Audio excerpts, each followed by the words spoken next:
আমাদের আজকের insert ribbon, আমাদের মাইক্রোসফট ওয়ার্ড প্রোগ্রামের ইনসার্ট রিবনের আজকে আমরা শেপ সম্বন্ধে ধারণা নেব। তাহলে দেখি আমরা শেপ দিয়ে আমরা এখান থেকে কিছু কিছু অঙ্কন করার চেষ্টা করব। আর এগুলো সাধারণত হলো বিভিন্ন প্রকার অঙ্কন করার জন্য, বিভিন্ন চিত্র নিয়ে কাজ করার জন্য আমাদের এই শেপ কমান্ডটা ব্যবহৃত হয়। তাহলে দেখো, এই কমান্ডে যেতে গেলে আমাকে যেতে হবে ইনসার্ট। আমরা ইনসার্টে যাব, ইনসার্ট থেকে চলে যাব। দেখো এখানে কি আছে, আমাদের শেপ, আমাদের রিবনের অধীনে সাব রিবনগুলো দেখা যাচ্ছে। শেপ, শেপে ক্লিক করলাম। এখানে দেখো তোমরা অনেকগুলো চিত্র দেখতে পারবে, যে চিত্রগুলো এই মুহূর্তে আমরা অঙ্কন করতে পারবো না, কিন্তু এখানে অনেকগুলো চিত্র তৈরি করা আছে। আচ্ছা, এখান থেকে আমরা আপাতত একটা চতুর্ভুজ অঙ্কন করি। এখান থেকে একটা চতুর্ভুজ নিলাম, চতুর্ভুজ নিয়ে নিলাম। ওকে, আবার দেখি আর একটা অঙ্কন করব। ইনসার্ট থেকে কি শেপ থেকে এখান থেকে আমি এটা বৃত্ত চয়েস করি, বৃত্ত নিলাম। ওকে, আমি এইখান থেকে আবার ইনসার্ট থেকে শেপ থেকে আমি আর একটি চতুর্ভুজ ক্লিক করলাম, চতুর্ভুজ নিলাম। নিয়ে আমি এগুলোকে নির্দিষ্ট আকৃতি দেওয়ার জন্য আমরা কি করব, ক্লিক করে ধরে যেই দিকে চাই, যদি আমি লেফটের দিকে, যদি রাইটের দিকে যেতে চাই রাইট হবে, যদি আমি ডাউনে যাই তাহলে ডাউন হবে। যদি মনে করি যে না আমার লেফট রাইট ডাউন সবগুলো মিলেই আমি এটা বড় আকৃতি করব, তাহলে সেই দিকে টান দিতে হবে। তার মানে আমার যেরকম আকৃতি দিতে চাই সেই দিকে আমাকে কি করবো, সেই দিকে লক্ষ্য করে টান দিতে হবে। তাহলে আমি এইরকম একটা লাঠির মতো একটা অঙ্কন করলাম। আচ্ছা, এখন দেখা যাক এগুলোকে কি করা যায়। এগুলোকে আমি একটু নিচের দিকে নিলাম, এটাকেও আমি কি করি একটু নিচের দিকে নেই, নিচের দিকে নিলাম, এটাকেও নিচের দিকে নিলাম। আচ্ছা, তাহলে প্রথমে আমি কাকে নিছি, আমি এই আমরা তাহলে এখান থেকে দেখা গেলো যে আমি চতুর্ভুজটাকে নিছি, তাই না, রেক্টেঙ্গুলার যেটা, এটাকে নিছি। এটাকে একটু এই যে তোমাদের এই যে তীর আকৃতি হলে টান দিয়ে তোমরা একটু বড় আকৃতি করে নেবে। ওকে, এই চতুর্ভুজ বা রেক্টেঙ্গেলটাকে আমি অঙ্কন করবো, মানে রং দেবো আর কি। তাহলে রং দেওয়ার জন্য তাহলে দেখো, যখন আমি একে ক্লিক করলাম অটোমেটিকভাবে কিন্তু ফরম্যাটটা চলে আসতেছে। আমি বাইরে ক্লিক করি, চলে গেল। আবার একে ক্লিক করলাম, চলে আসলো। চলে আসাবে দেখো ফরম্যাটের অধীনে কি আছে, শেপ ফিল মানে মাঠ। ভিতরে কি কালারটা দেবো, ভিতরে ক্লিক করলাম, ফিলে ক্লিক করলাম। এখান থেকে কি দেবো, মনে করো যে এখান থেকে আমি সবুজ দেবো, সবুজ গ্রিন। আচ্ছা, এখন এখানে দেখো, এখানে সাইডটা কি আছে, আমাদের লাইনটা কি আছে, ব্ল্যাক আছে। আমি ব্ল্যাকটা চেঞ্জ করতে চাই, ক্লিক করলাম। তাহলে সেক্ষেত্রে কোথায় যেতে হবে, শেপ আউটলাইন, এখানে ক্লিক করলাম। এখান থেকে ক্লিক করে মনে করো যে আমি কি দেবো, রেড বা যে কোনো যে কালারেই দিই না কেন সেই কালারটা কিন্তু আসতেছে বোঝা যাচ্ছে না, কারণ এটা চিকন, এটার আকৃতিটা খুব ছোট হওয়ার দরুন কিন্তু এটা বোঝা যাচ্ছে না, কিন্তু বোঝা যাচ্ছে। আমি এখান থেকে দেখা যাচ্ছে আমি এই রংটা নিয়ে নিলাম, এই রংটা। ওকে, আর এটাকে আরও বোঝা যাবে যদি আমি শেপ আউটলাইনে গিয়ে যদি আমি একটু মোটা আকৃতি দিই, তখন কিন্তু বোঝা যাবে। যেহেতু আমার আকৃতিটা এইরকম অবস্থান করতেছে, সেক্ষেত্রে বোঝা যাচ্ছে না। যখন আমি বড় আকৃতি দিব তখন কি আসবে, আমার যে লাইন কালারটা বোঝা যাবে।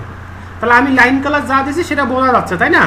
ওকে, তাহলে আমার যেহেতু এত বড় মোটার দরকার নেই, সেক্ষেত্রে আমি এটাও নিচ্ছি না আর কি, এটাকে বাদ দিয়ে তাহলে আমি এই চিকনটাই রাখলাম। ওকে, আমি যে অঙ্কনটা করতে চাচ্ছি সেখানে আমার মোটা লাইন বেমানান।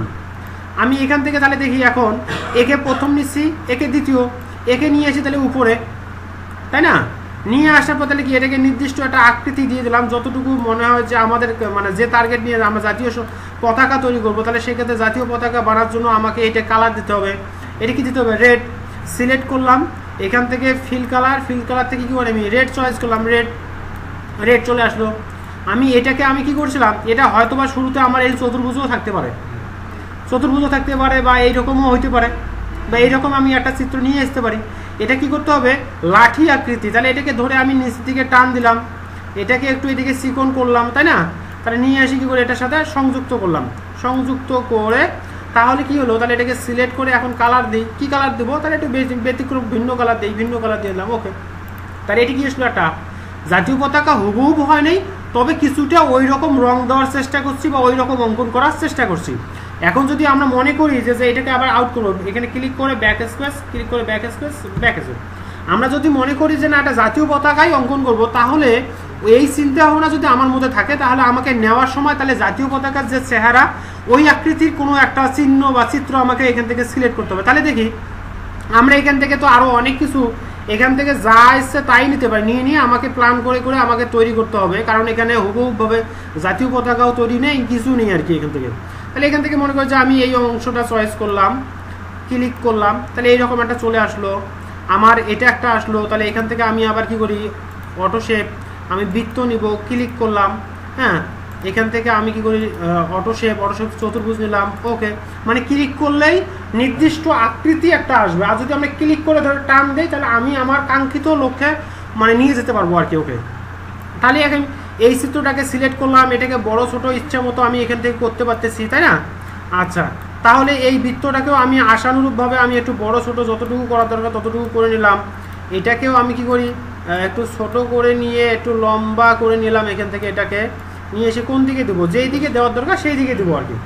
এখন এটাকে কালার দেবো, সিলেক্ট করলাম, সিলেক্ট করে আমরা এখান থেকে এটাকে সিলেক্ট করলাম, সিলেক্ট করে ফরম্যাট থেকে রং দেওয়ার জন্য রঙের ফিল কালার থেকে কি করব, বৃত্তটাকে ক্লিক করলাম গ্রিন, এটাকে ক্লিক করলাম বৃত্তটাকে, এখান থেকে কী করি আমার লাল চয়েস করলাম, আমাদের এখান থেকে ফিল কালার রেড দিলাম, এটার আমার লাইন, এটার আমাদের বাসটা বা এটাকে বাস হিসেবে আমি এটাকে ফিল কালারটা আমি আমার ইচ্ছা মতো একটা কালার দিয়ে দিলাম।